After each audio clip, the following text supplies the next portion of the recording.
Good morning. Is there anybody out there? Yep. Hey, good morning. Good morning. How's it going? I am just trying to get my week started here, looking through the news and just doing those kinds of things. So I'm hanging. I'm doing my thing. How's everybody doing this morning? It's Monday. I can barely open my eyes. Viper on fire in the chat. Kayvon, good morning to you. Massimo, good morning to you. Draftsman, good morning to you. Good morning, Mr. Julio Manuel. Yeah. So I don't know what I'm doing here. I just was like, let's do this. I'm assuming Cockers is your dog and not something else. But that's cool. Good morning, James. I, too, am very tired. I don't know. I'm not really tired. I'm always tired until till 5 o'clock in the evening. Yasid, good morning. Yeah, I think I'm going to try and work on that MKBHD response video today. I mean, I don't have anything terrible to say. I don't disagree with him on a lot of stuff, but yeah. Well, good. I'm glad, man. Glad I could. Sometimes those pronunciations are difficult. Darren in New York, good morning to you.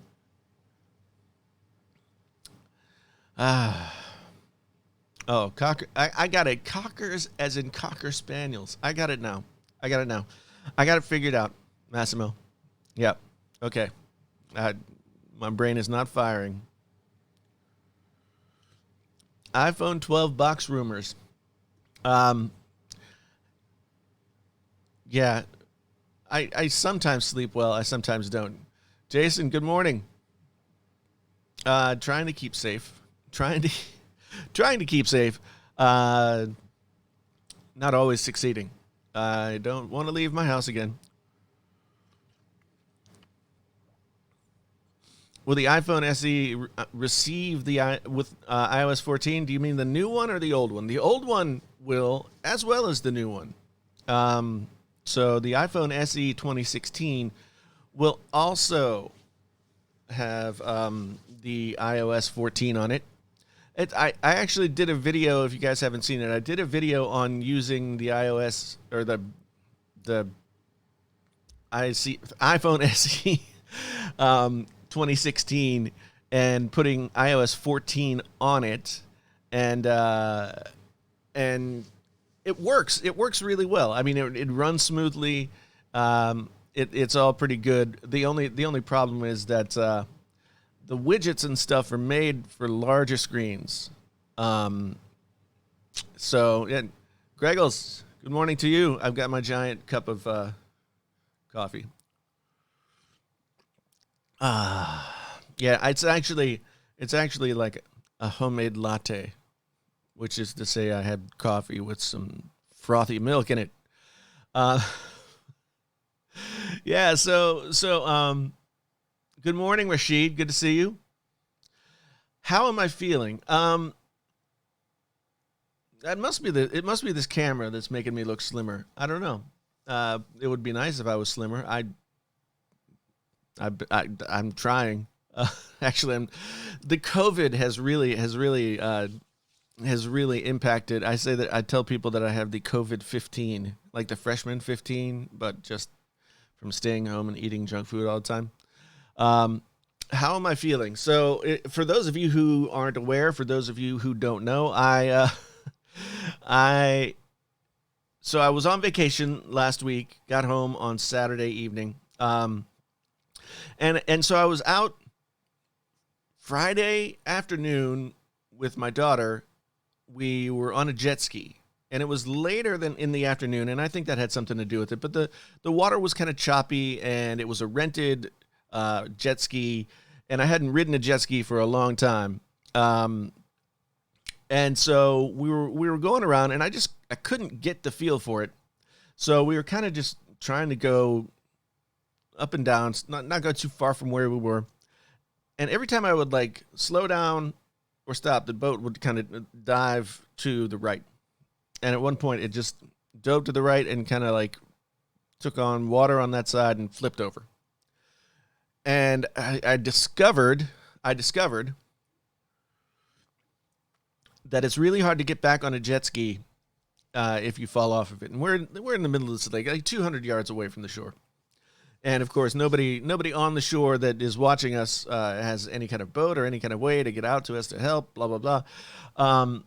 So yeah, it got to be a little nerve wracking. My daughter was able to get herself back up on the jet ski, but in part, I couldn't. There wasn't enough leverage for me to lift my full body weight out of the water onto the jet ski, because there's no like there's like a foothold that's like right by the top of the thing. So anyway, I tried and I couldn't do it, and basically was just like had exhausted myself to the point where I was just out of it. And I was like, I don't think I'm going to be able to do this. Luckily, there were boats around. I flagged some people down. They came over. They helped. I got a guy would like help me get back up on the boat. It was both frightening because I knew that like I could very easily die. I mean, not in that particular case, but if the situations were different, if I didn't have a life jacket, if there wasn't anybody around, it, like all those kinds of things. It was one of the first times, maybe the first time, I could not, like, I could not help myself. Like I just couldn't do it. So, of course, I feel old and like I need to be in better shape and all of those kinds of things. But it was very scary, and it's kind of it's had a lingering effect on my mentality. I don't know. It's just got me thinking about stuff. So anyway, I'm okay. She's okay. She was fine. She would have been fine. Thank God. But yeah, it just scared the crap out of me because, yeah, I've usually been able to take care of myself, and yeah, I wasn't able to do it that time. So, yeah. So moving forward is what we're gonna do. So, is it Mikhail? Michial, or I don't know. So anyway, or Michael. It could be Michael. I don't know. The iPhone 11 Pro is enough for you to do what you need to do for years to come. Yeah, I mean, yes, it is. One thing that I've learned from doing these re-reviews of older phones like the Note 9 and the iPhone 7 Plus and things like that is that these phones, whether they're like a year or two old or even 2 or 3 years old, are still incredibly capable phones. So there's like, I mean, we have to understand, and I mean, on some level, I guess. Okay, good. Thank you, Michael.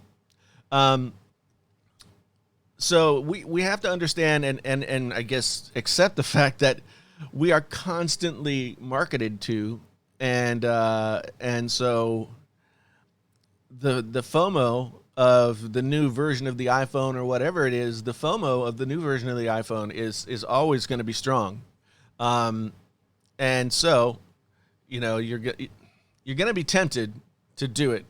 It's not necessary that you do it. So that's that. So my daily driver phone right now, still, Raul, is the LG V60. The LG V60 is, I mean, it's a really, really good phone. I'm surprised at how good it is.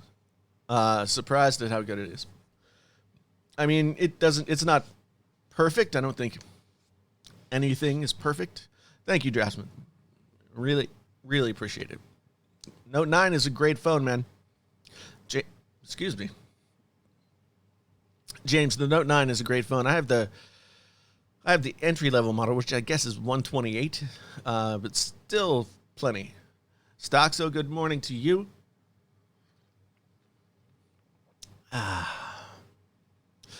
Oh, boy. Magic Send asking the tough questions. Why do I think your viewership has declined in the last 10 months? I don't know, man. I don't know. Things change. The world changes. My content changes. People's interest in hearing me complain about things changes. I don't know. I think part of it is like I've been trying to find new and different things to talk about. So I don't think I've been as focused on the things. I used to stay really focused on a few things: smartphones, mainly Apple, Samsung, and I'm branching out and I'm doing different things. And also, like, YouTube is always changing the algorithm. Things are always weird, and I'm not blaming the algorithm. I mean, if you make good videos, then people are going to watch them. But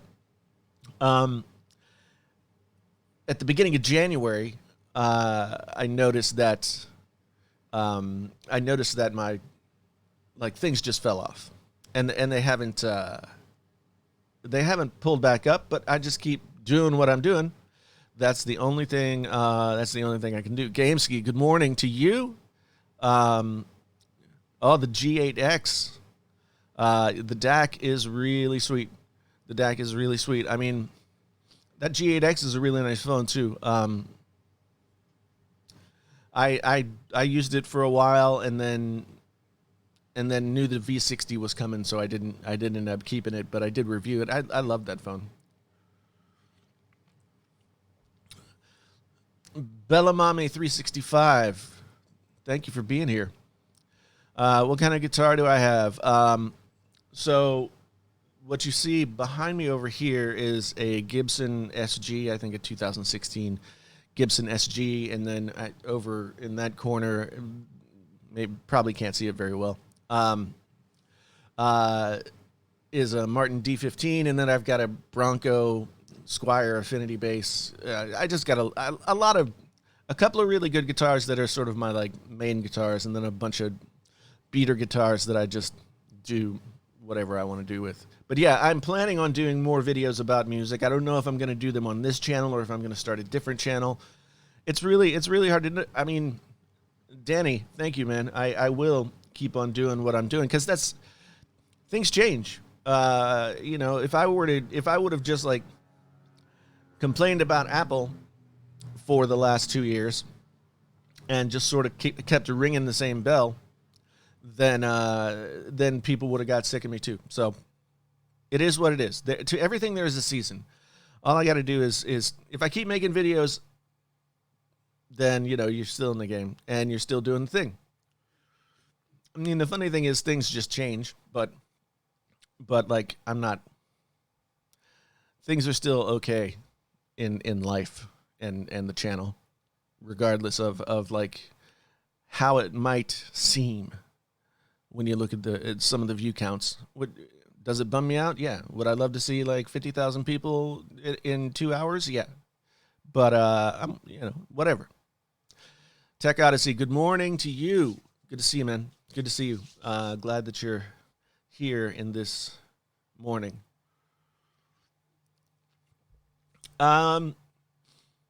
So, Franklin, I haven't decided exactly what to do with YouTube versus Twitch. So I figured I'd come back over here. We've got Dressman, have a good morning. And so I figured I'd come back over here. We're going to be back over here for the podcast tomorrow because we have a special guest John Rettinger, formerly of Techno Buffalo, now just John Rettinger. And he's going to be on the podcast for part of the time, and we're going to be hanging out. And so we're going to be back here on YouTube for the podcast tomorrow night. Simply Beth, good morning to you.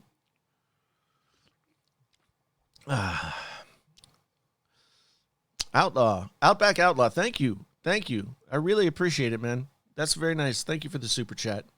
I'm gonna keep trying to do what I do, or doing what I do, and hoping that people, you know what I mean. I appreciate the super chat. Thank you very much. I really, really appreciate it. Alex, I'm going to be streaming on Twitch too. I have to figure out what the balance is because I'm thinking that I might do some of these morning live shows where I'll either answer questions or talk about tech news of the day. You know, there's not really a ton of stuff to talk about this morning. I mean, you know, we've got like alleged iPhone battery certification suggests lower battery capacities. That's like the most exciting thing that I found on the internet this morning to talk about. And also Chrome will stop draining the batteries of iPhone or of MacBooks. So yeah, I mean, Samsung Galaxy Z Flip 5G will have an upgraded processor, I guess. I don't know what that processor will be. And yeah, TikTok seems to be an evil plot by the communists or something. I don't know. So anyway, yeah, there's not a ton of news here on the Monday morning. Monday morning might be a little slim for news. So yeah, I'm just kind of hanging out over here. I might hang out over on Twitch. I'll probably be over on Twitch later on today. I'm also doing those Amazon live streams where I talk about products that I like for an hour. So yeah, I don't know what the live thing's going to be yet. I'm just going to kind of feel it out here a little bit. Yeah, James, that's the problem. I mean, I did have a good number of people complain about the move to Twitch and going over there. Twitch is a better platform for live streaming, to be honest. But yeah, I mean, I don't think the audiences for Twitch and YouTube overlap entirely. So maybe I'll do a little bit of both. Franklin, yeah, John Rettinger's making some of the best Apple videos. Well, he's making some of the best videos in tech right now. I without a doubt, and no hyperbole. I mean, the stuff that he's been doing for the past year or so has been fantastic. I've been super impressed. I've been really enjoying it. He's really got some good stuff going on. So Greggles, yeah. The Can You Trust videos on other YouTubers, for a while it felt like, okay, once I got to a certain point, I was like, oh man, these are not like, now I'm sort of in this thing. I don't know. I didn't feel like talking trash to people again. But at the same time, the videos started to get fewer and fewer views. Like I ran out of like bigger YouTubers. I didn't want to do smaller YouTubers because but I didn't want to go after anybody who was or be perceived as going after anybody who was, you know, on the rise or coming up and not doing things well. And I didn't want to criticize those people, I guess is what I'm saying. So yeah, I've thought about going back to it. I mean, my real struggle right now, and it has a lot to do with things that are going on in the world right now as much as anything else. I don't know. Like, I realize that Painfully Honest Tech I've sort of built the channel on a certain amount of negativity, but I'm just not really. I don't really want to do the negativity thing as much anymore. It just doesn't seem. I don't know. It just doesn't seem right to me anymore. It's very exhausting to be dramatic and get people angry at you and all that kind of stuff. It's very exhausting. And it's okay every once in a while, but people who have drama channels, people who do commentary channels like 24/7, like I'm thinking about guys like Rich from Review Tech USA, who I really like watching his stuff and have for a long time. I can't imagine, you know, being emotionally invested in all that stuff all the time, I guess. But I will do a Can You Trust Greggles TV though. I mean, if that's what you're asking, I will. It's funny because, you know, of course, I think a lot of people saw my Twitter or my YouTube community page posts about Marques Brownlee doing his own "Can You Trust" video for himself, which, you know, I mean, I can't own a phrase, so it's just weird because Marques did that video, and I tweeted at him, and he was like, he was cool about it. I don't know. I've talked to him about the video that I made. It's sort of a little bit, but not very much on another live stream. And, you know, it's kind of weird. It's like, hey, I made a video about you. That's very odd. So I want to do a reaction to that video because I do think that he brought a lot of good points up in that video. However, it'll be different. It'll be more like, can you trust MKBHD kind of thing. So, you never know, Greg. You never know. Steve wants to see, I want to see more, this product is good for this reason, and it sucks for this reason. I'm tired of only highlight videos from other YouTube channels that don't cover positives and negatives. I'm with you. I mean, that's part of the reason why I started doing reviews in the first place was that, you know, there wasn't really a whole lot of meat on the bone when it came to tech reviews, say 2015, 16, something like that. And so I really just wanted to have a more well-rounded conversation. So I feel you, man. I feel you. And I'm going to get back to more, I'm getting back to more product-related stuff. See, one of the things that happened when the channel kind of took off, controversial stuff that made people mad got views immediately.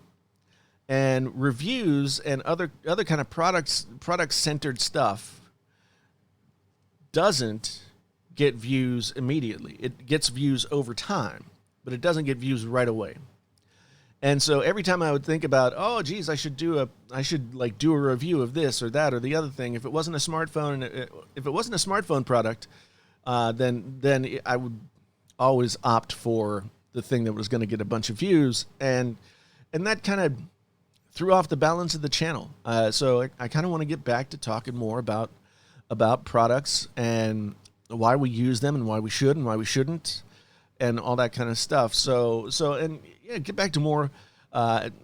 It's funny, since COVID happened, and COVID did change like a lot of stuff on YouTube.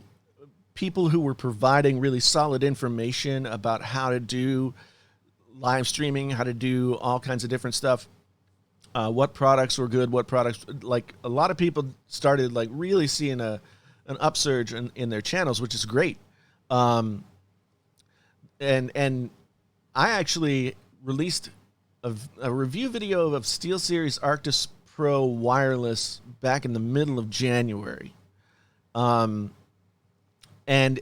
it did nothing. Like I think in the first like 4 or 5 days or a week, it got like 2,000 views, which, you know, that it just sat. It wasn't going anywhere. But all of a sudden, in February or March, I think it was mid-March, it started to go crazy, and it's like my most viewed video over the last 90 days.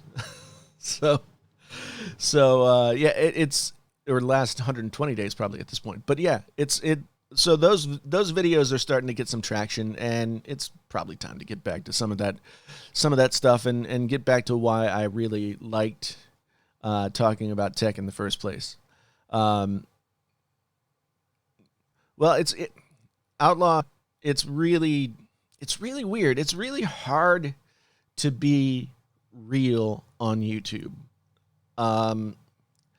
A lot of times you feel, especially if you have some level of success, you feel this pressure to be like, oh, I've got to be this thing that everybody thinks that I am.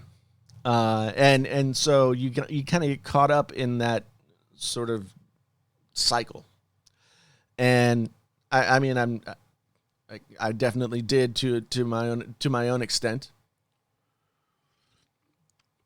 So yeah, I mean, it was bound to sort of like, there was bound to be sort of like a wave and then a come back down and and now, as Beth says here, like the YouTube has changed yet again, and the drama stuff, at least in the tech space, the drama that was so much fun in the tech space a couple of years ago isn't as fun. And also, I mean, to be quite honest, like smartphones aren't all that interesting anymore. I mean, every smartphone, objectively, every smartphone from every manufacturer is worlds and worlds better than what it would have been 5 years ago.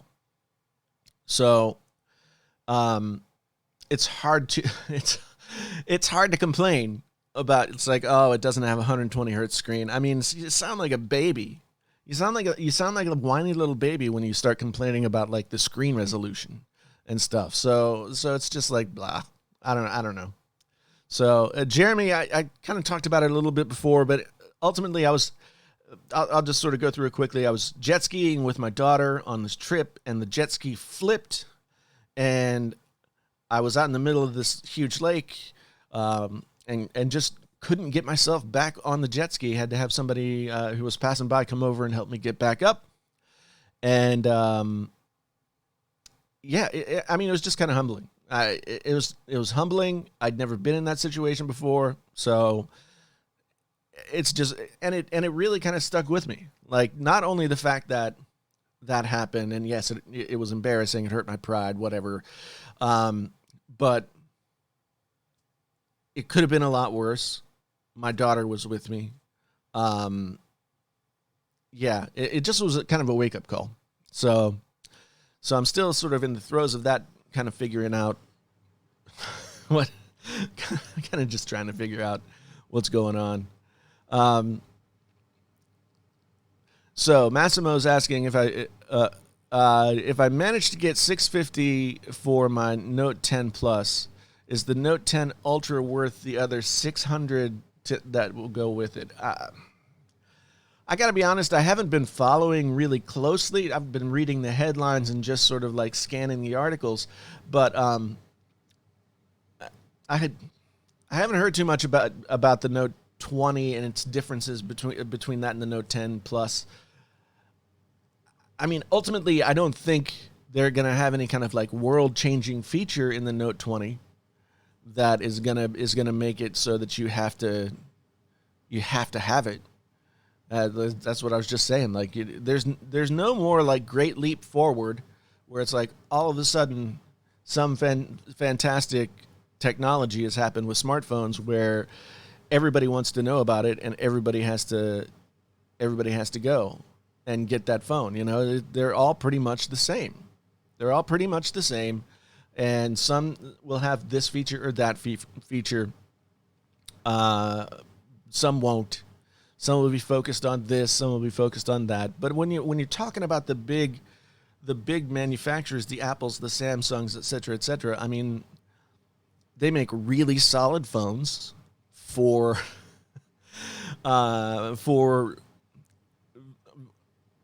at this point, like very, very good price points. Well, Samsung made a misstep with the S20 line this year, and the pricing and everything like that. But you know, they've got other phones. They've got the A series phones and everything like that sort of fill in that bottom tier. But last year, Samsung S10e was a really well-liked phone and really sold well, and the people who use it really love it. And I was very surprised that Samsung didn't have like a sub $1,000 S series phone. I know that a lot of people dig the refresh rate. I have to admit, like, I don't really see it. And I don't know if it's because I go back and forth so much between this phone and that phone that has it, that doesn't have it. But I don't really see it. I guess if I could try and see, but it's not that big a deal to me. Like the V60 has a 1080p 60 hertz screen, and I think it's fantastic. So I love it, you know. Let's see. I bought a 10s Max Gold 256 for $730. Good. That is a really good deal. 10s Max is probably for like 10s Max for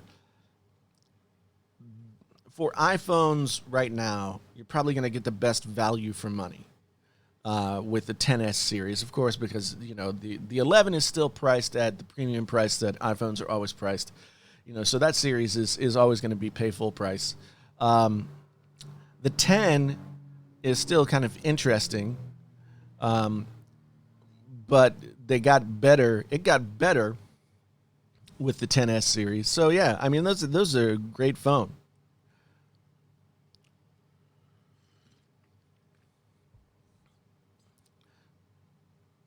Yeah, Tech Odyssey. That's a really great point. Yes, you can see 120 hertz, but not 120 hertz is not worth $600. I agree with that.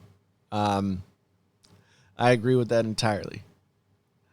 Um, and Michael, that's a good point. Spending $1,000 on a phone is insane. And if you think about it, it's just think about somebody brought this point up, because we got new gaming consoles coming out later on this year, right?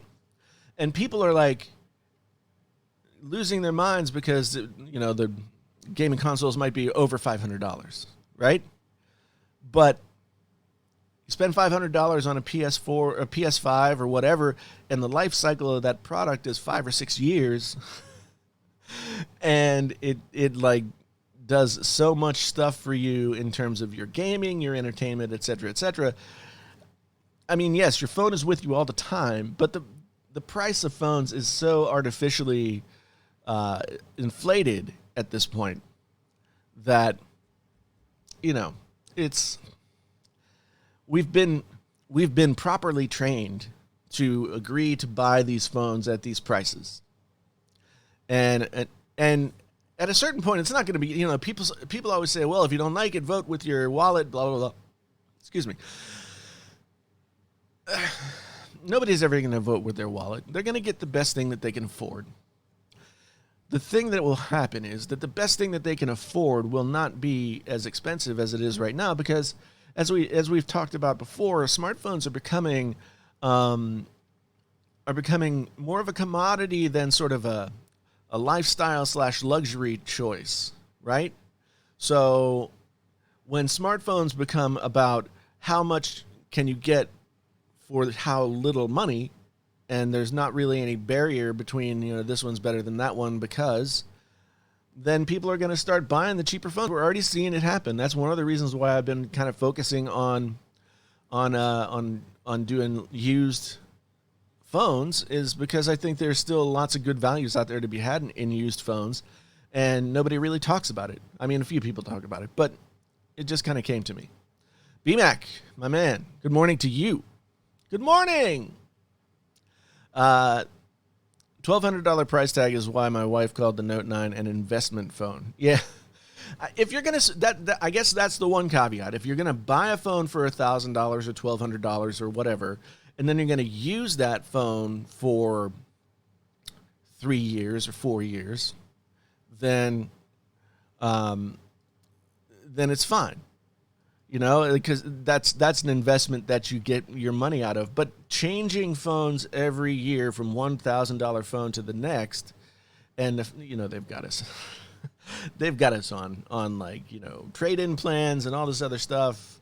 It's crazy. It's crazy. But I mean, smartphones were the sort of watershed technology of the second decade of the 21st century. And they changed everything. The way that computers and then laptop computers and everything else, we've seen it go along the way. Computers, then laptops, Windows versus Mac, et cetera, from the 90s into the early 2000s. That changed a ton. And then smartphones was just the next the next iteration of that kind of change. And but now smartphone innovation is not really there anymore. It's sort of plateaued. So what do we talk about? What do we talk about? What are we interested in? What do we talk about? And that to me is a big question.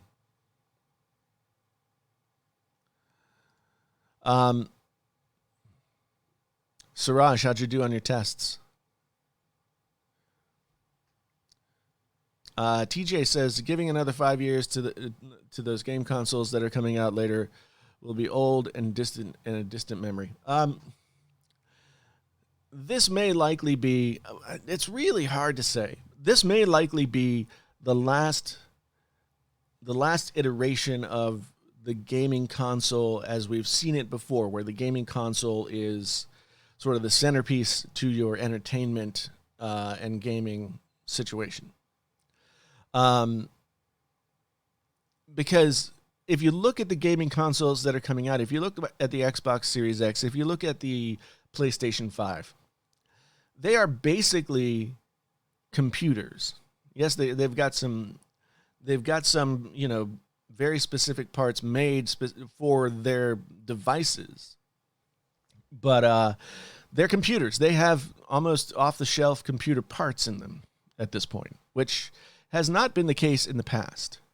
So it'll be really interesting to see how this plays out. I mean, I've been playing a lot of Call of Duty Modern Warfare, and you can play that cross-platform. So you can play with PC players, you can play with PS4 players, you can play with Xbox players, and once you can do it once you can play on any platform, I wonder how much people will be drawn to the consoles. I don't know. This will probably, to my mind, this will be the last generation of consoles, at least in the form that we see them. You know, Apple and Google and other places, they're pushing like streaming, like game streaming, but I don't think that's ready for prime time yet either. Paul says, well, BMAC, AI needs to be the next big focus. I think, yeah. I think in many different ways, in ways that we don't fully understand. AI is what's going to change our lives in this part of the 21st century. The next 10 years of the 21st century is going to have everything to do with how AI changes our day-to-day lives, whether it's self-driving cars or anything else. The thing about it is like, I think the COVID-19 and the quarantine and everything else has really changed the landscape. Really changed the landscape. The needs of people are going to be way, way different coming out of this. If when we come out of it, however we come out of it, the needs and the norms and everything like that are going to be so different. And I don't think we can fully understand how that's going to impact technology.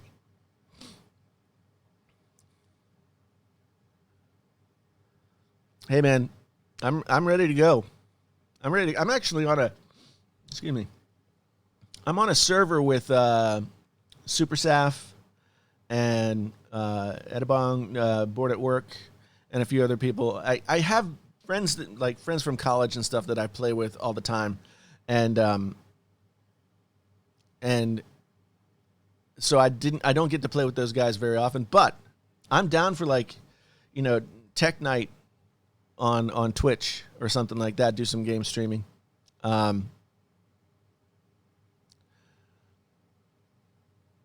So, and Viper, you make a good point. I mean, I think there will always be a space for consoles. I just think that the line between consoles and computers has become a lot blurrier than it was, even the current generation between PS4 and a computer. It was a lot, I've always got my virtual guns ready to go. Uh, if anybody wants to add me on Twitch, find me on Twitch. Painfully Honest Tech is the Twitch channel, and then also you can follow me or friend me or whatever it is. Insta INSTA Karma KARMA on Activision if you want to be down with the Warzone crowd. I do play Warzone quite frequently, and although I haven't played in like over a week at this point, I think so. So yeah, Makai, thank you so much. Thank you, I appreciate that. I do what I can. I do what I can. And that's all I can do, right? Thank you for the Twitch link there, Beth. Appreciate it.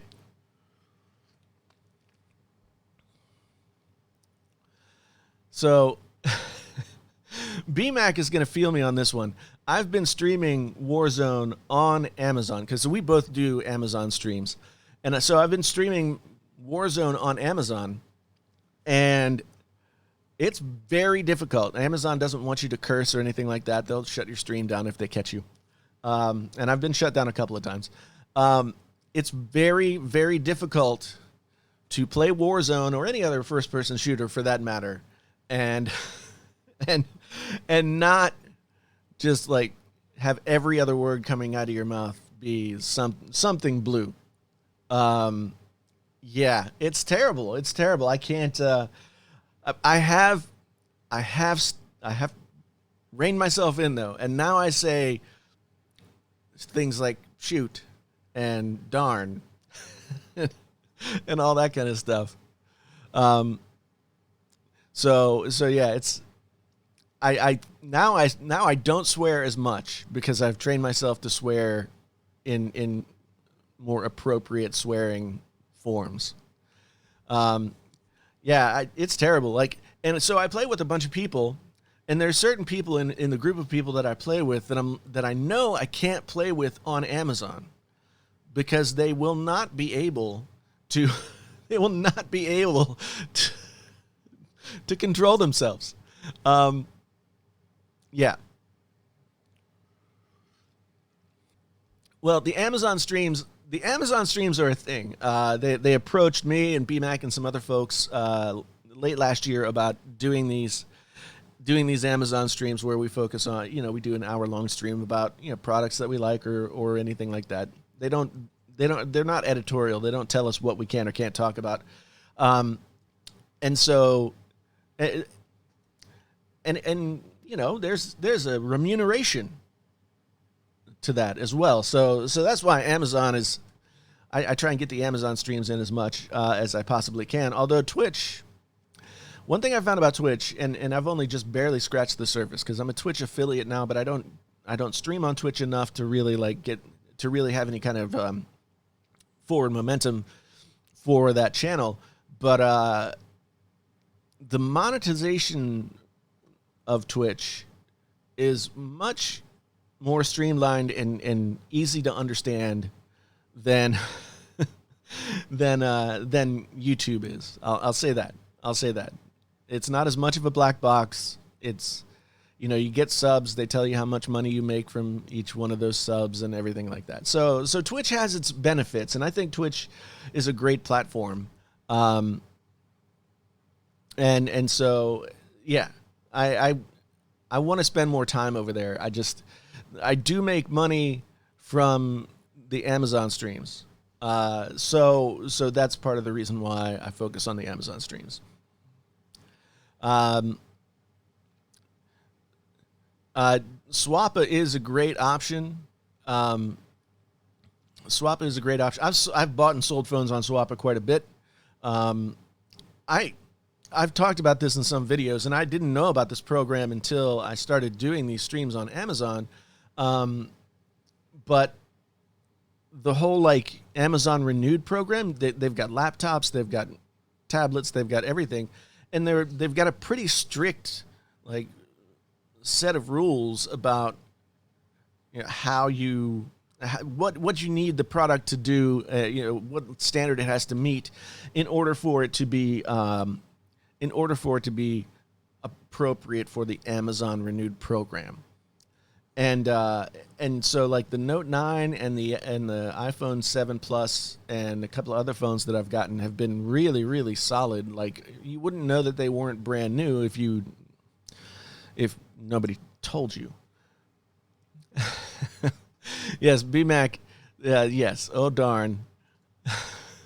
How did that silly fool see for me while I was on this piece of silly trash ATV? Yes, something along those lines. They've got renewed N64s. Oh man, that's tempting. That's tempting. I was thinking about trying out some of the renewed computers, but I don't know if I don't know if I'm there yet. Paul, iPhone SE 2020 versus 10R. Really, it comes down to two things: screen size. 10R is a little bit bigger, and whether or not you want the Face ID / swipe interface, or you prefer the Touch ID and the squared off screen with no notch. They're both great phones. I've had and used both, and they're really great. So I think you can get a 10R for probably the same money or less as you can get the S20 or the SE20 20. Oh, geez, I don't know. Anyway, the one thing I will say though is that even though Apple has a great track record for updating their phones like well into the future after you've purchased them, you'll get one more year with the SE 2020 than you will with the 10R of updates. But I mean that's like 4 versus 5 years. TJ, throw your comment in there again, and I because I didn't see it before. Does Amazon purchase as well? You can be a seller on Amazon. I don't think they do like a sell or trade in kind of thing or whatever, but yeah, you can be a seller on Amazon. I don't think it's too hard to get over the threshold of what you need to do to be an Amazon seller, but I've not tried to do it, so I'm not exactly sure. Gangster talk. This is tech. We all have our feelings, and mine are very strong. But I do my best to not talk about politics unless it involves tech on the streams, on the channel, et cetera, et cetera. Although I did see that our president wore a mask yesterday, and everybody's excited about that. So, tech for your needs. Good morning to you. Good morning.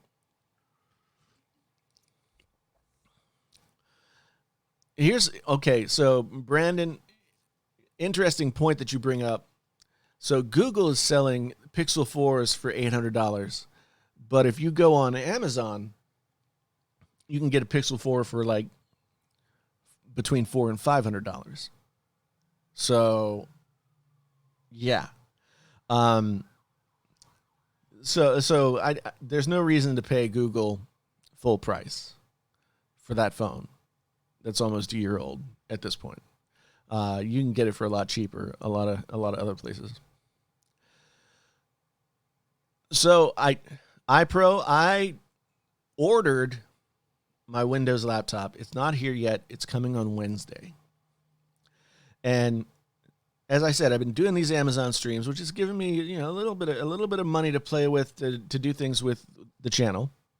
And so I ordered a Razer Blade 17 Pro 2020 edition. We'll see how that works out. Yeah. Tech Odyssey, good to see you, man. Talk to you soon, I'm sure.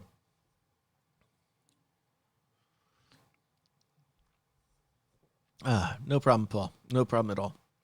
Uh, it's usually a bad sign when companies flagship product has such a yeah. Well, I mean, I think that Google. I just don't think that they pay a lot of attention. I think they do things and then they kind of like just they let them slip. You know, they don't stick with stuff for a long time. So if there was a dedicated team trying to really push the Pixel, 11, 12 months out from its release date, then yeah, but they don't do things that way. The Google Store, Tech for Your Needs, I'm going to answer your question. I would say they're both very good. Amazon gives you a 90-day guarantee and a guarantee of like at least 80% battery capacity. So that to me makes me lean toward Amazon Renewed, but you'll probably find a better selection on Swappa because they get stuff from all over the place. So here's the situation I've been dealing with the Google Store, okay? I bought a Pixel 4. I reviewed it, decided I didn't want to keep it, sent it back. They gave me a refund minus $35. There was no mention anywhere of like a restocking fee or any of that kind of thing. They just decided not to give me $35 back. And I called them and I said, "Hey, I returned the phone. You guys, you should just give me the money back. Where is this? What is this $35? And I talked to a person and he's like, "Okay, yeah, I see what you're saying. I'll get it fixed." And then a month or so later, I still keep getting bills and calls, and they're adding on like late fees and all this other crap. So finally, I just had to pay it because I couldn't get them to take it away. Finally, I had to pay, instead of $35, like $90, just to get them to stop bothering me. And that really annoyed me because, yeah. I mean, correct me if I'm wrong, but there's never been in anything that I've done on the Google Store any mention of any kind of restocking fee or anything like that. So, yeah. I don't know Visible.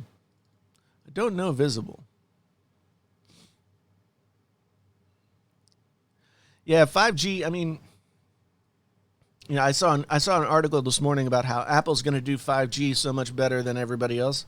It's like, who cares? Who cares? Nobody cares about 5G. TJ, have you noticed stealth games are not very prevalent nowadays? It's more open world games. Yeah, I mean, I feel like those two genres have kind of blended together.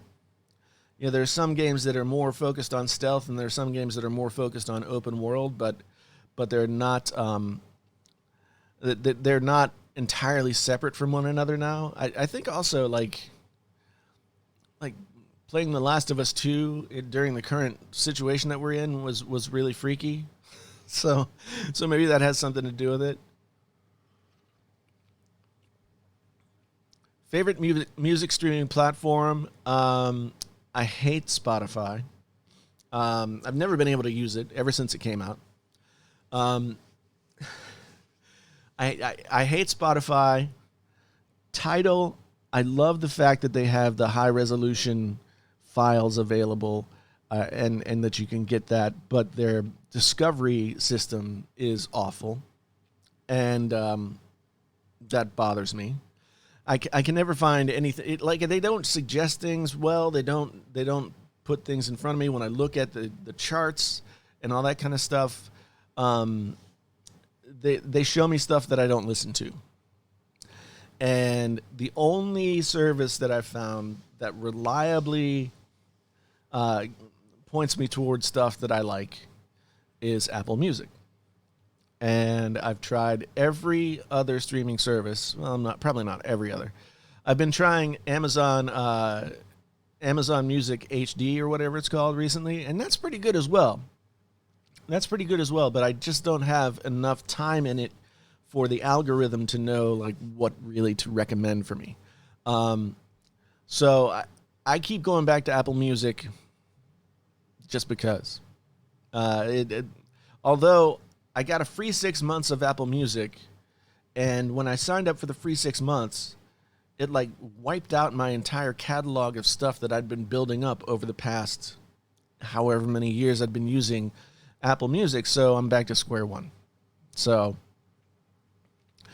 yeah, so here's my experience with Spotify, and I think this is a difference that no Pandora didn't know what to do with me. They got very confused. But here's the difference between Spotify and something like Apple Music, and this goes back all the way to when music streaming services got their start. So Spotify came out, and there was a service early on called Mog, M-O-G, and Mog was my favorite streaming service of that time. So we're talking like maybe almost 10 years ago at this point. Mog was more album focused as opposed to individual song and playlist focused. And I really like that because that's the way that I've always listened to music. Mog was purchased by Beats and became Beats Music. And then Apple purchased Beats Music.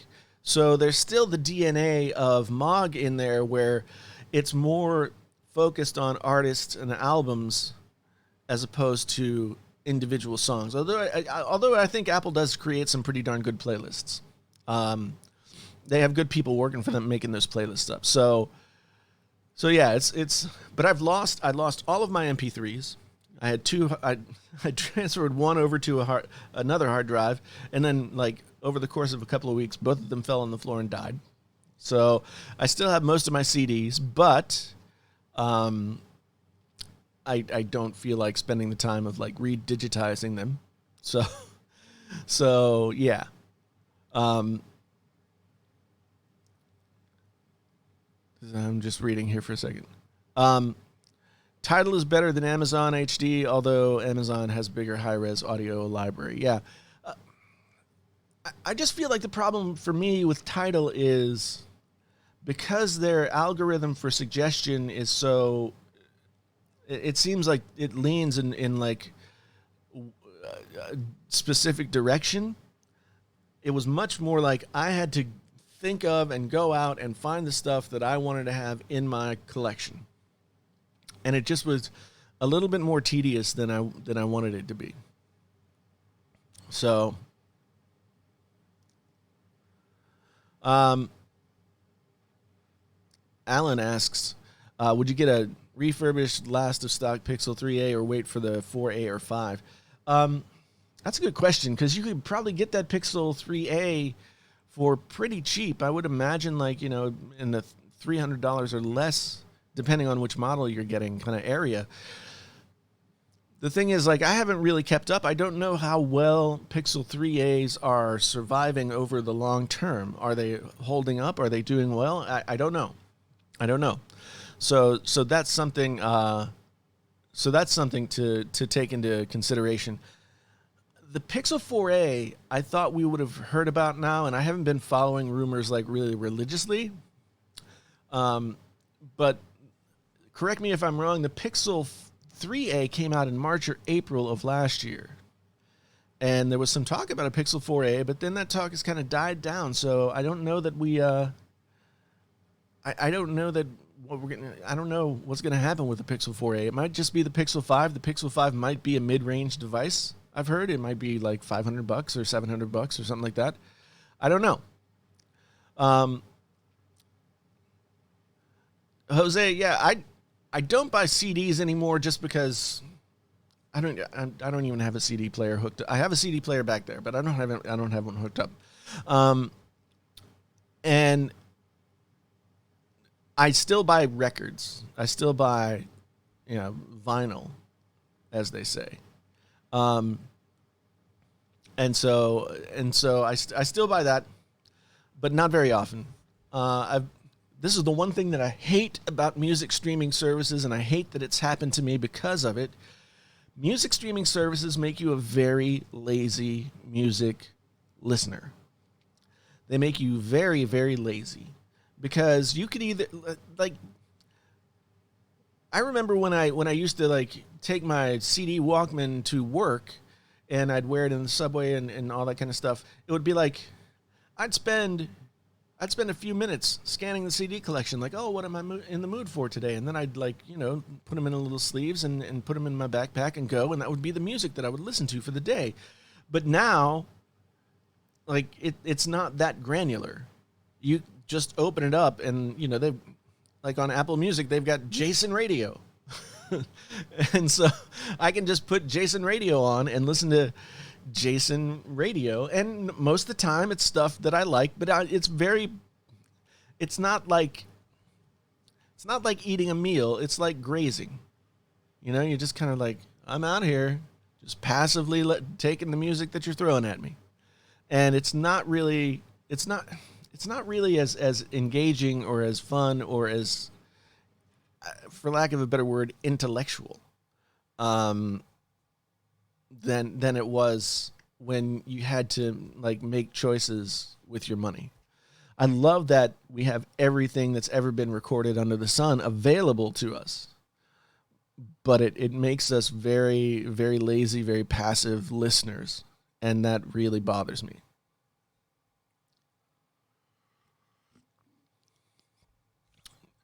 Moon Mim, I think you're right that the Pixel 3a should get updated to Android 12, but I'm not 100% sure. John, good morning. Thank you. Maybe it's just the lighting. I mounted my lights on the ceiling yesterday. So yeah. Now I can sit here and there's not like 1,000 stands around my desk. It's really nice. Hellhog, thank you. I appreciate that, man. Appreciate that.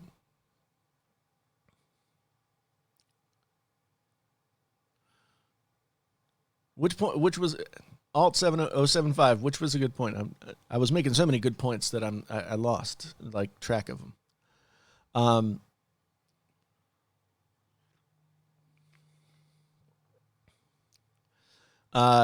So Jasmine, was this back in the early days of streaming, or early days of digital music, I should say, like Napster type days?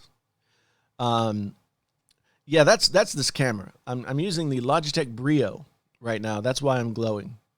I just decided to hook this up instead of using a cam link. I'm going to rearrange this whole thing in a couple of days anyway when the new computer gets here, so I just kind of decided to go with easy stuff. And I hadn't really ever tried to use the Brio with decent lighting, and it looks okay. It looks okay. So I'd said bad things about the Brio before, and now I have to eat my words because it's not terrible. Juan, you're making a good point. I wish that Discovery meant that music services like actually surfaced new stuff that you didn't know about or that you hadn't heard, or here's an artist that you like that just put out a new record or whatever. But it's very rarely, I find it's very rarely that. And I found that I don't listen to as much music anymore, and I found that it's not nearly as engaging as it was. Like, I used to sit down, put a record on, sit there and listen to it, and it's just really hard to do that. Hellhog, thank you very much, man. I appreciate that. I try to do my best. I try to give people, I try to give people the thing that I'm interested in, and hopefully that will help them. And I try not to beat around the bush about it. Tidal is $10 a month, I believe. But then if you want the ultra super resolution, it's like $20 a month, which I'm willing to pay $20 a month for the ultra super resolution if I found that I was finding stuff to listen to. But I just found myself like I'd go to Tidal and I'd see the front page would be filled with music that is not what I listened to. And then I would just kind of be like, well, I don't know what to listen to. So Soulseek. Oh, I remember Soulseek. Yep.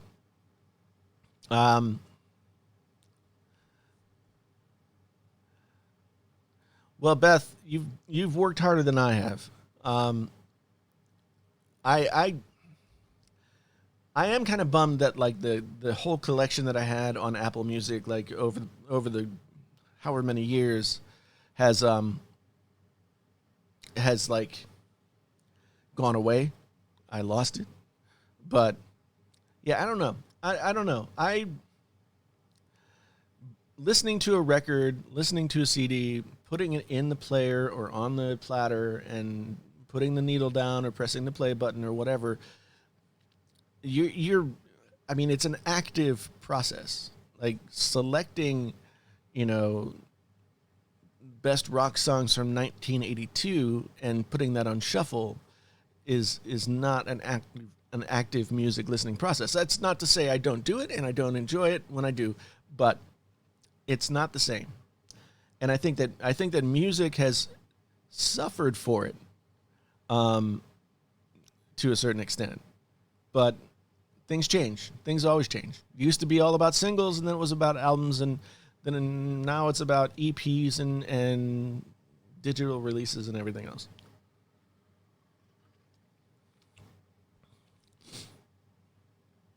Money Guy, good to see you. Thanks for stopping by, man. Thank you for being a part of the channel. Yeah, Juan brings up a really good point here. That streaming is great for soundtracking, where, you know, if you're focused on doing something else, and I actually take that a little bit further, and I believe that people don't listen to music to experience the music so much anymore. I think that people listen to music so that they can provide themselves like a soundtrack for their lives. And so it's not like you're listening to a piece of music as a work of art by a group of individuals and really appreciating that. It's like, you know, I need my workout playlist, and there's a place for all that, but it just doesn't feel right, and I don't. The reason I complain about it is because I don't listen to music as much anymore. I don't listen to music as much anymore because it's just not the same. It's not the same, gosh darn it. I almost cursed.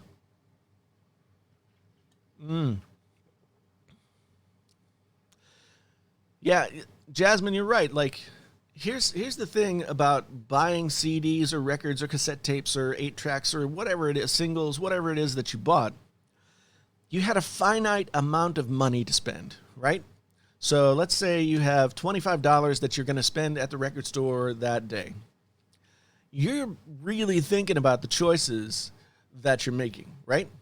You're thinking about like, hey, I really want to buy this, right? and you've got to spend that money well, and then when you do spend that money, then you are invested to a point where you will listen to the record, you will spend time with it, you will maybe just kind of like, if it doesn't hit you right the first time, then you'll try it again. And in some cases, like, you know, the best music is the stuff that you don't understand at first. The stuff that hits you sideways and you're just like, what is this? I don't quite get it. And then you repeated listens gives you more gives you more of an insight into what's going on. But that doesn't happen with streaming services. You pay your $10 a month, you can listen to anything that you want. So if a song comes on and you're not feeling it, you skip. Right? You're just like, nope, not interested. Not interested in that. I mean, I'm as guilty of it as anybody else. And it's just not really an active process. So I really want to I want to find a way to get back to being able to do that. Like I have this turntable here. I rarely use it. I rarely use it. And that bums me out. Yeah, bring back Columbia House. Bring back the Columbia House 12 cassettes or CDs for a penny. Which was the greatest scam ever.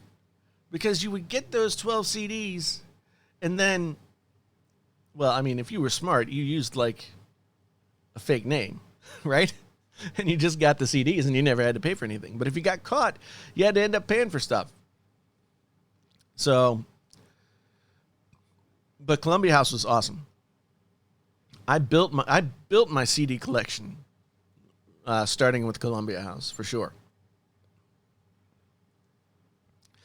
Yeah, I grew up on 8-track players. Like when I was really young, 8-track players were the cassette decks that were in vehicles, right? There was no like cassette player. That wasn't until, I was in my teens that cassette players started to get put into cars.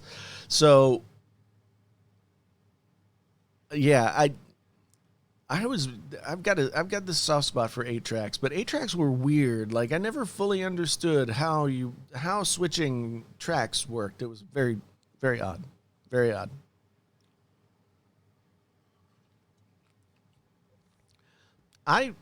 Zach, I was really interested in the mini disc thing, but the mini disc, like I remember when the mini disc players came out, they were like the portable players were like $500+, and the discs were not cheap either.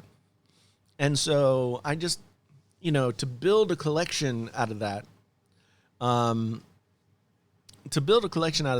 have been, in my 20s, a lot of investment.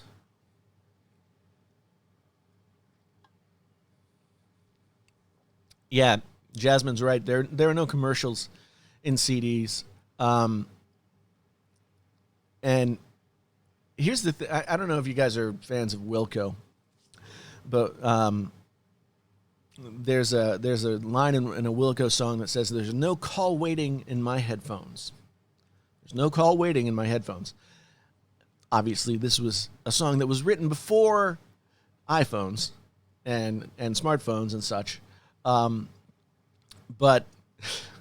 yeah, I mean, music used to be, and maybe this has something to do with like the anxiety and depression like cycle that just keeps building. Music used to be a time where it's like you put it on, you either put on the headphones or whatever, and then you were checked out, like nobody could get to you. So that to me was worth it. So TJ says not this generation of consoles, but next is going to be more cloud-based than actual games. Yeah, I mean, I haven't bought a physical copy of a game for a long time. Probably for 2 or 3 years, unless it was like $19 at on sale or something like that. But yeah, I haven't bought a physical copy of a game for a long time. Good morning, Meister. Good to see you.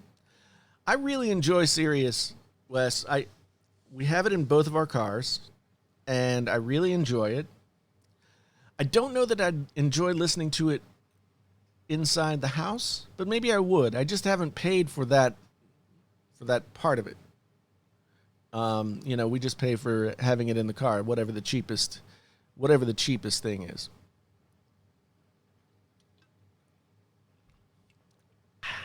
Man, this coffee's good this morning. So, Scott, good morning to you.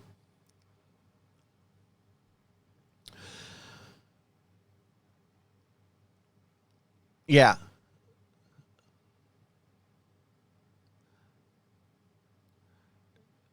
Juan, one thing about what I've heard of the new consoles is that they're going to have almost, if I understand what I heard correctly, they're going to have almost universal backwards compatibility with old games. So you know, I well, I had a Plex server going for a while, and I was really excited about that because I've got tons and tons of discs, and I wanted to have them all just, like, instead of having to find it and put it in the player, this goes against everything that I was just saying before, but having a library of all of the stuff that you have movie wise just right in front of you, I wanted to have that. It took a lot of time to rip that stuff into the computer, and then the hard drive fell on the floor and died, and I hadn't backed it up, and I lost all of it, plus all of my MP3s and digital music stuff that I had, and it was a sad day, but I'm okay.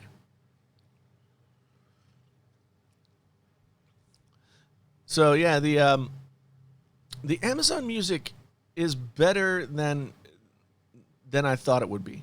I still haven't fully figured out, like, the discovery system for it, like how it feeds you stuff, but I'm not exactly sure.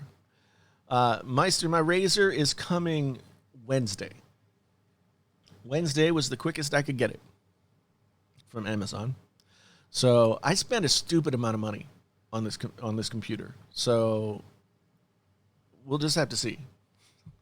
We'll just have to see. I mean, I've always kind of wanted uh, to just buy a balls to the wall, like, everything computer. So I did. We'll see how it goes. Uh, I need to go the NAS way as well. I it's one of those things. It's like, I need to do this. I need to do this. I need to do this, and then it's the thing that never gets done, and then hard drive falls on the floor and everything's gone. So I used to be really, really weird about backing things up. When I recorded other people in my studio, so this is back in like 2008ish, I didn't have a very good backup system. Um, and this was early on. I mean, like, you had to be pretty computer savvy to really have your backup system, like, figured out, or you had to have had a catastrophe like what I had. So I was making a record for a friend, and we were almost finished with mixing, and I came down to the studio one morning, and as I entered the studio, I heard this telltale, like, and it was the hard drive had died. It wasn't spinning correctly. Something was happening, and of course, trying to get anything off of it would have cost all kinds of time and hundreds of dollars. And so I had saved to another hard drive when we finished mixing the first round of mixes. So all I really had to do was go back and do the 2 weeks worth of work that we'd done since then. So it's yeah. I've got stuff, like, not only do I have all kinds of digital files of music all over the place in no real, like, they're in the bottom of like storage bins. But I also have like 25 analog tapes of various sizes. Um, that I wish I could just get transferred, but not too many people, especially, I mean, I live in Iowa, not too many people have a 2-inch tape machine, a 1-inch tape machine, a half-inch tape machine, to do that kind of stuff. So yeah. Um, my thoughts on photos, storing photos in cloud services.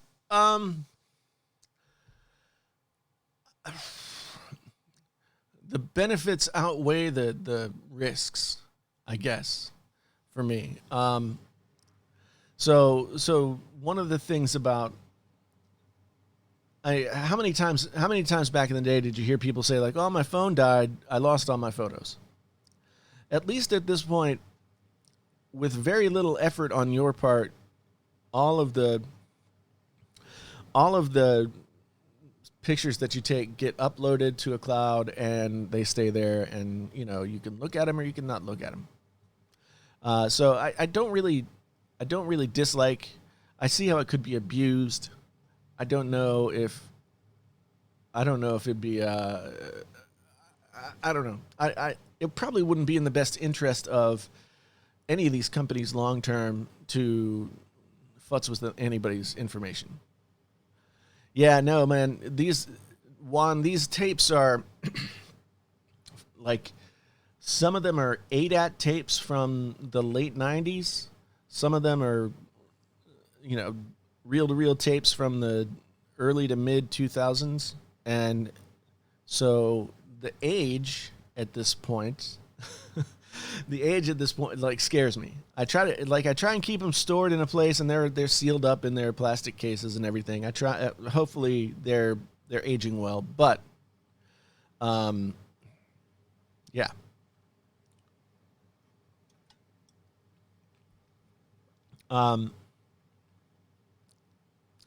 Yeah, I don't take too many. I don't take too many like naked selfies or anything, so not really worried about that. Um, so Greg, I recorded.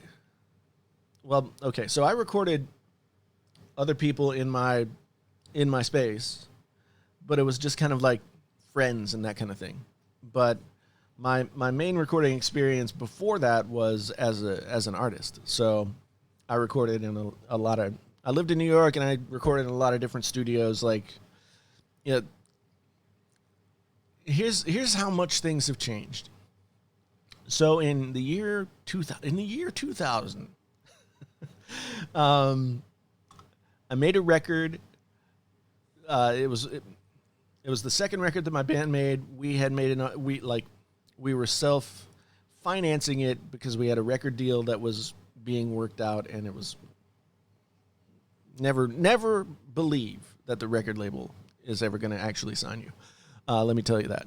But anyway, spent $10,000 on making this record, recorded on a Neve board that used to be in Air Studios London, like all of this crazy old gear that I loved, and it was so educational to work on it. But if I would have spent the $10,000 that I spent on making that record on actually just buying gear, and this was right at the beginning of like when home studio gear was starting to become feasible. If I would have spent that $10,000 on gear, I would have made that money back 100 times over.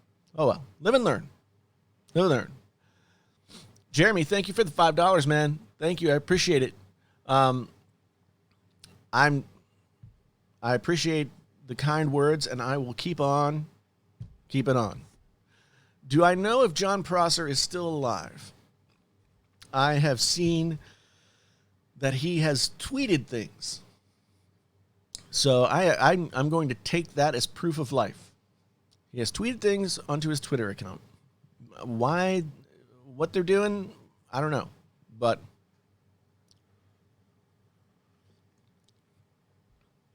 I have not gotten around to reviewing the Liberty Air 2s. I had those. I had the Pros as well. And I haven't gotten around to reviewing them yet. I'm going to. I also have the Q20 the Q10s that I want to review as well. They're also Soundcore. So yeah. There may be a fingerprint on the lens. Like I may have a fingerprint on the lens because yeah. This is a webcam that I just put up yesterday. I haven't used it, so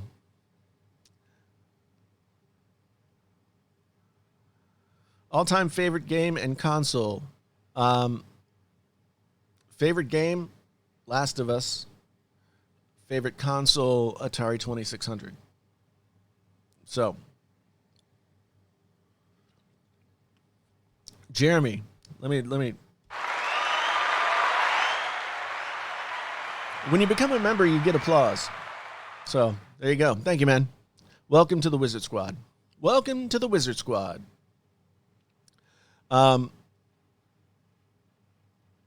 I'm trying to follow this whole...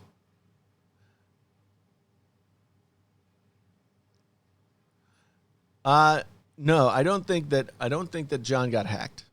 I think that thing was going around, and I think he was maybe the first person that I heard about it from, but he was aware of it, so I don't think he was hacked by it or anything.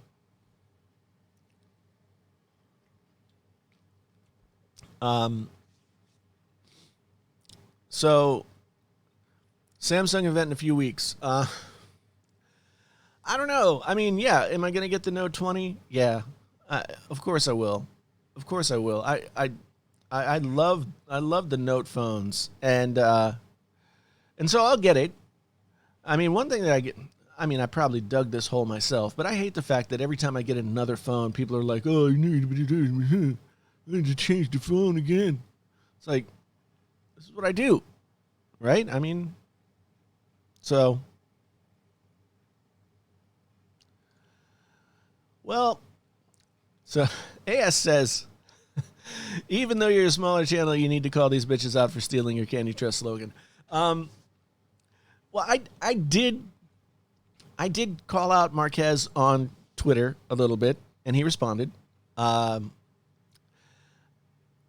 Austin Evans thing was weird. I guess the person who sent that to me was like, yeah, the title was different yesterday. And after Marquez's video came out, he changed it to this. Yeah.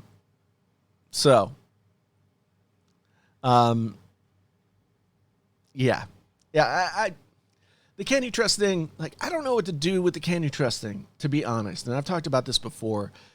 I got to the place where it was difficult I ran out of people to talk about.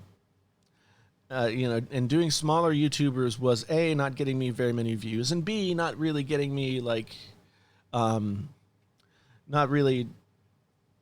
just didn't want to start talking about people, the smaller people.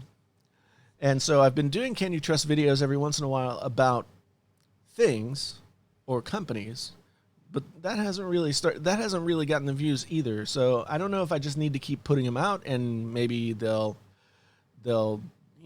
come back to life, or if it's ran its course, I don't know. But now that Marquez has put out a Can You Trust video, I'm going to put out my Can You Trust Marquez Brownlee. Will be the next video that comes out probably tomorrow.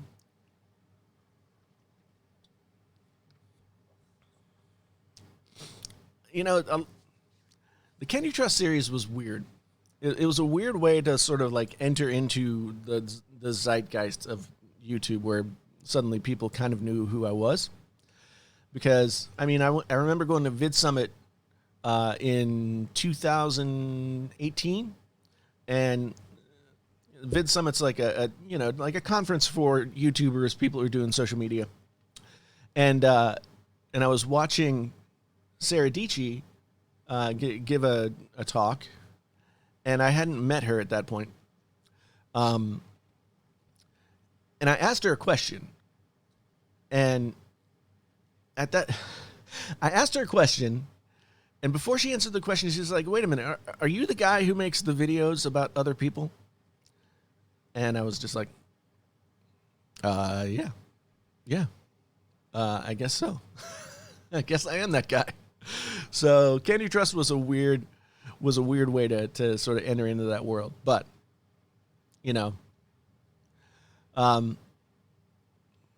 I don't speak Spanish very well. Sorry. Tips for a YouTuber.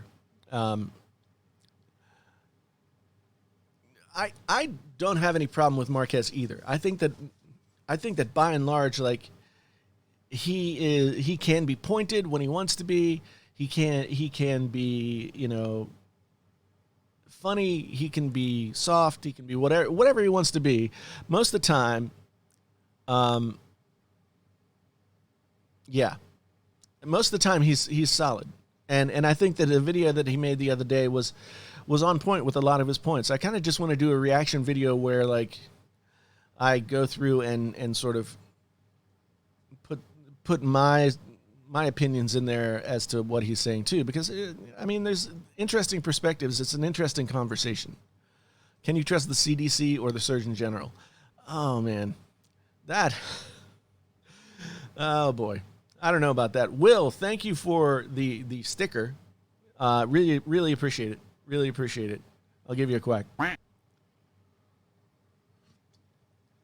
Yeah, Zach, that's right. Are you the guy that makes videos about other people? Yes, that is me. So,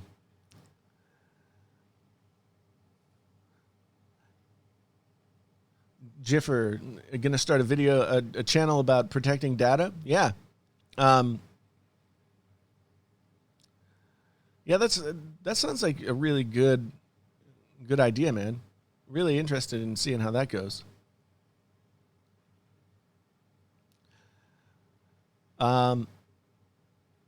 Yeah, a lot of people found the channel via Can You Trust, and a lot of people really like the series, which is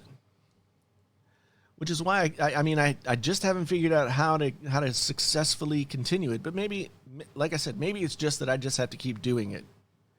I haven't been as consistent with it. I stopped doing it for a while, and then when I started doing it again, I wasn't like, super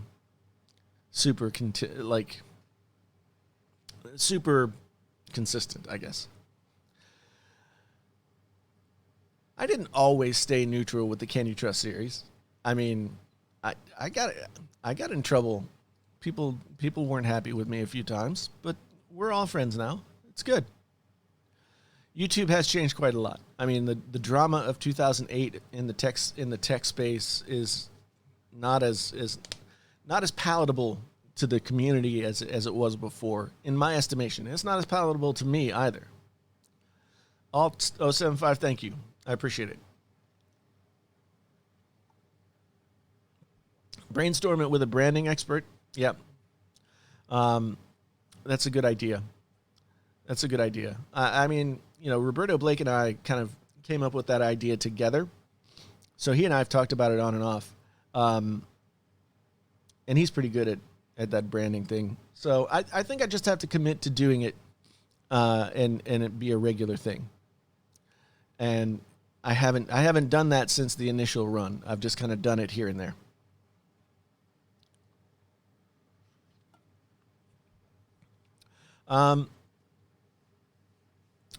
Yeah. So I tried to be neutral in part because I didn't want the Can You Trust series to only be about, like, I didn't want it to be about trashing people or anything like that. I wanted to like really look at the way people were making their videos, how they did it, what they did differently, and it's and have a conversation about what it means to be to review tech, what your whole thing is about. So that's so I just wanted to have that conversation, and I think it did sort of move the needle. People started talking about tech reviews and asking people to be a little bit more intense. So, yeah.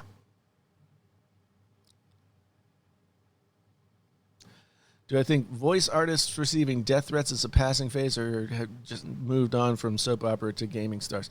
So is this like The Voice and those other shows? Everybody who gets any kind of like exposure in the out in the world gets all kinds of weird stuff. It's unfortunate. And I hope those people stay safe. But yeah. Yeah, Zach, I did earlier say who was going to be on the podcast. Tomorrow we are having John Rettinger on the podcast. He's going to be on there for a portion of the time. We're going to be talking. Yes, and John was somebody that I featured on the Can You Trust early on, and it was somewhat dramatic.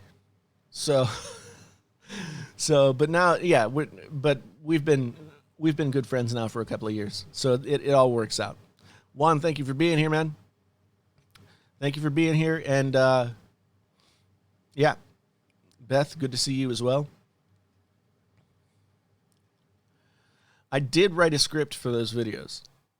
And I write scripts for about 90% of my videos.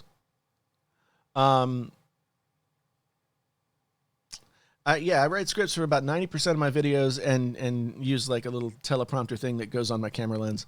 It's just easier for me. I mean, I've been a writer for a long, long time and have a lot of that experience, so it's just easy for me to sort of write an essay and then read it out. I'm trying to do less of it because I want to be more extemporaneous and sort of off the cuff. Because once you get to the place where you're comfortable doing something, then maybe it doesn't. Maybe it doesn't. I don't know. I just want to be a little bit more fresh from the mind, I guess, if that makes any sense. I see what you mean. The Last of Us actor who voiced Abby. Okay.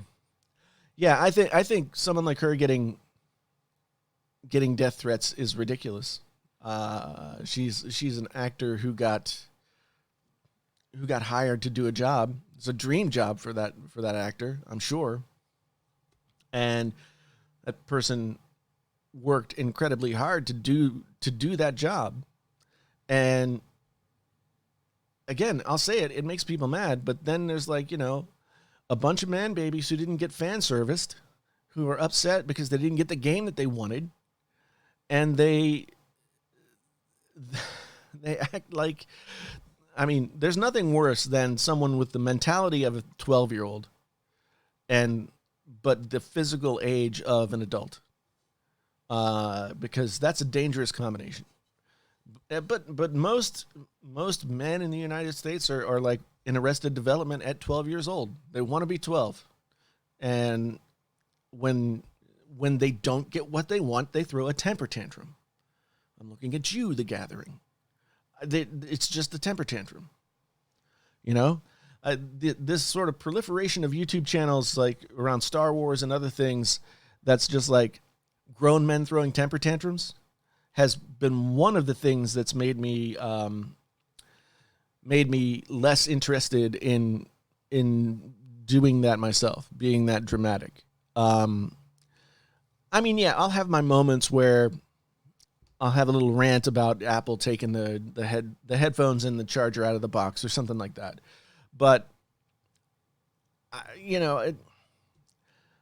I think it's ridiculous. Like, I think a lot of this drama that's been created around movies and video games has been proliferated by people who have an interest in creating some drama so that they can get some recognition. And that always comes back to bite you in the rear end anyway. So I think that there are YouTube channels out there that are just vehicles for people's ego, sort of masquerading as like speaking truth to power. Yeah, people, Tech Free needs people in general feel entitled. I mean, that's been the weird thing about the Karens. The whole Karen thing is bizarre. And that comes to my mind, that comes directly from a sense of entitlement that's being threatened by, I don't even know what. I don't know why, but, yeah. Well, Jiffer, it's not only that people act different when they think they're hidden online. I mean, you can play a role. You can be the troll, and it doesn't, You could be a perfectly upstanding person in your everyday life, but you could be a troll on the internet, um, and not really like impact your day to day life. But yeah, it's these channels that are all about sort of fomenting this hate or having. I mean, if you want to have a conversation about why a video game's not good or why a movie is not good, uh, hit me up. I'll have that conversation with you, and most likely I will tear your argument to bits. But these people aren't interested in conversations. They are interested in throwing their tantrums and getting their views, and that's it. So that's kind of me. I just decided that I didn't want to be one of those people. I didn't want to be one of those people that fell into the trap of I always have to be dramatic because that's what gets people watching. It's exhausting mentally. It feels disingenuous to me as a person, and like, I take a lot of crap because, I'm upset with Apple on one day, and then they do something a week later that I like, and I say, oh, I like that, and people can't understand it. People can't fathom, like, how can you like this but hate that? Anyway, Tech for Your Needs. Good to see you this morning, man. How long have we been doing this? How long have we been doing this? I don't even know. Like an hour and a half? Something like that?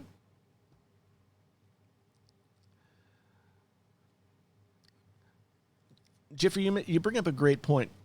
Conversation is a lost art because in some ways the internet has given us like our own little fortresses of solitude where we can hide behind our walls and we can lob threats and evil, dramatic crap over the walls at anybody, and we don't have to have a conversation.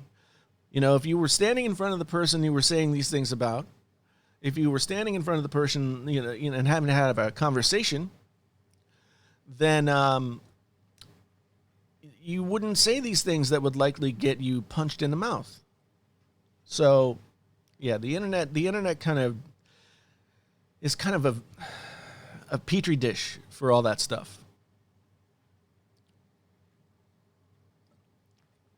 OJ, I do think it's a really good game. I really enjoyed it. As I was going through it, a really good friend of mine of like 30 plus years was also going through it. And we both were like having these conversations back and forth. It was not, and that's why I did a review of the video of the thing. Oh yeah, let's go Mountaineers. Let's hope we have a football season. I did a video about it, and basically, like, my premise, the title of the video is, it's not the game that we wanted. I think everybody wanted to, like, go back to the first game and hang out with Joel and Ellie or whatever. But it was the game that I think it makes sense for that world, and I think it makes sense for those characters. So I really did like the game. It is emotionally. Emotionally, it is very difficult. I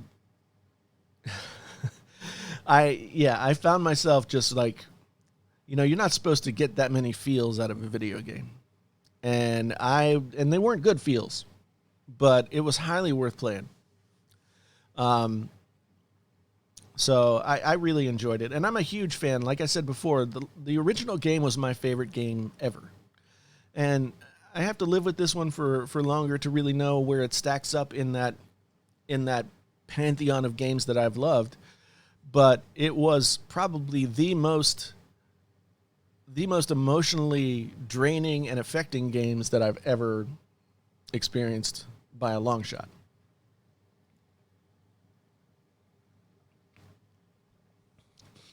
So Jeffrey says, I'll be honest, I had my own opinion, my own biased opinions around a topic and put myself in a bubble. It wasn't until I actually heard the other arguments that I questioned myself and changed opinions. Yeah, see, that's the thing. Changed opinions. A lot of times, I mean, people don't like it when you change opinions. If you guys have watched the channel, you've seen a lot of the comments that I get when I do change opinions. And maybe I haven't always like deftly handled the way that I bring those things out into the world, but if you can't change your opinion, if you're afraid to change your opinion, if you're afraid to put your opinion up against the ideas of someone who holds a counter opinion, then you're not really being intellectually honest with yourself. So that to me is something that the world needs more people who are willing to be vulnerable, especially people on the internet. Be vulnerable, have an opinion, back it up with what you believe to be the facts of the matter, and you know, like when I made my Last of Us review, I don't know how many comments I got saying you should debate Angry Joe. And I was like, yeah, bring it on. I don't know Angry Joe.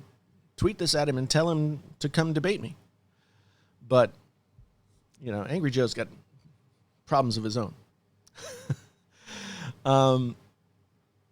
Yeah. So, but I would have loved to have had that conversation. Jeffrey, you make a good point about everything being documented too. Like, look at what's happening in terms of like, it's such a difficult situation. Like, so you've got all of these YouTubers who've been on this platform for a decade plus, and they are like, their old videos are coming back to haunt them. And I guess that makes sense, but at the same time, like, I don't know. It's just when you take stuff out of the context of its moment and then judge it by the context of the current day, whether or not the moment before was good or bad, it's slippery logic. It's very slippery logic. Not that people shouldn't be called out for the things that they've done that are inappropriate in whatever way, but using today's social mores to judge things from the past is always just a very slippery slope. I had not watched Internet Today. I will look for that. 65 degrees is just right.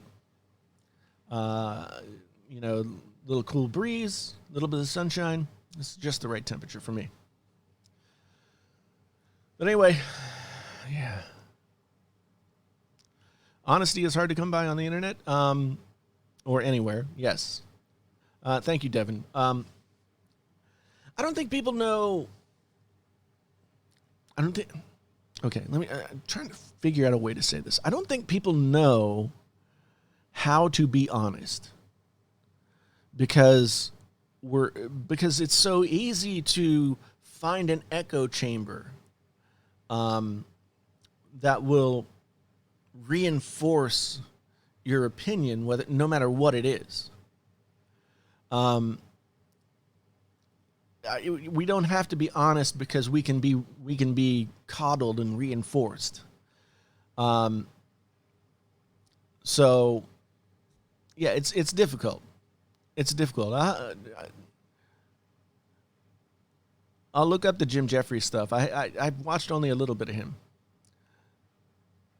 Yes, it's relatively cool here in the morning right now, but you know, like by 2 o'clock, 3 o'clock, it's going to be like 90 degrees, which is terrible.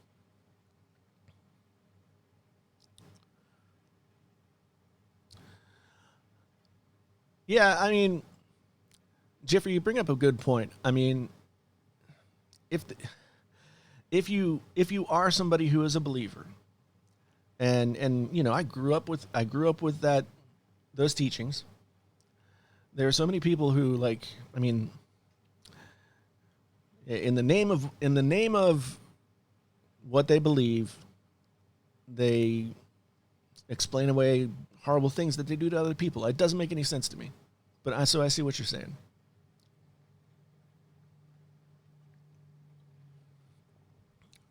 Everyone wants to stand out but be like everyone else. Yeah. I mean, that's, again,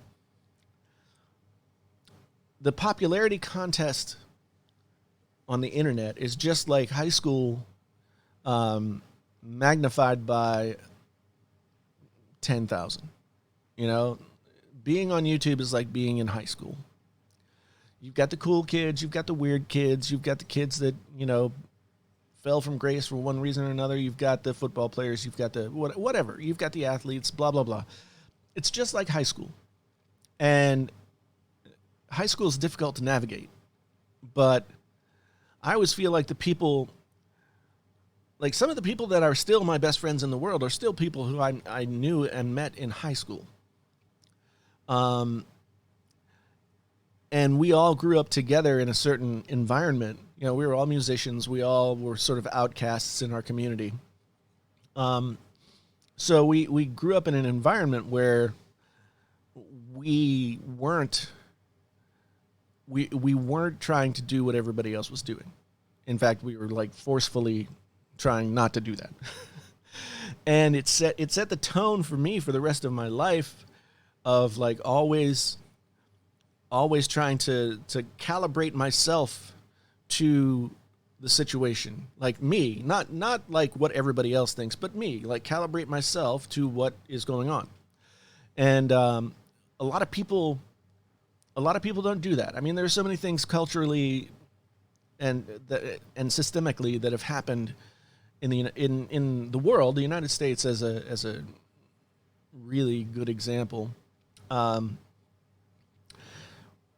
TV, I know, and nothing against anybody who does this, but like, I've known people who will turn the TV on, and the TV will stay on all day, every day, and it's just like this constant background noise which I don't really understand, because like, I just don't understand it. Sometimes it's nice to have silence and not have somebody talking in your ear all the time. But it's weird.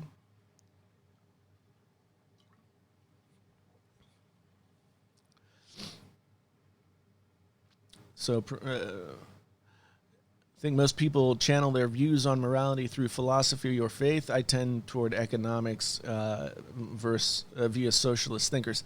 For me, it's sort of, I mean, it's philosophical, but it's more of a, you know, I studied a lot of Eastern religion stuff when I was in college, and was just really intrigued by that. And that's sort of stuck with me. It's all about to me, it's all about the individual. Like, you can control and improve and, you know, all that. You can, if you can't take care of yourself and build yourself into the person that you want to be, then you know, if it can't come from within, then it's hard for it to come from without, if that makes any sense. So, yeah, I brought up the internet today because futility of arguing on the internet is similar to Kanye at the presidential debate in his current grandiose episode. Yeah. There's a lot of talking at people. And a lot of what happens these days is just marketing. Everything is placed for effect. It doesn't necessarily mean it's like a truth that individual believes. Yeah. Do I use phone cases? Yeah, I do. Like right now, so I'm using the V60 most of the time, and so it comes with the dual screen case, but which I like, but I don't always keep it on. So when I take off the dual screen case, then I don't have a case for it. But I might have gone to Amazon or someplace and bought a case for it to use when I wasn't using the dual screen. But I rarely leave the house at this point, so I haven't done it.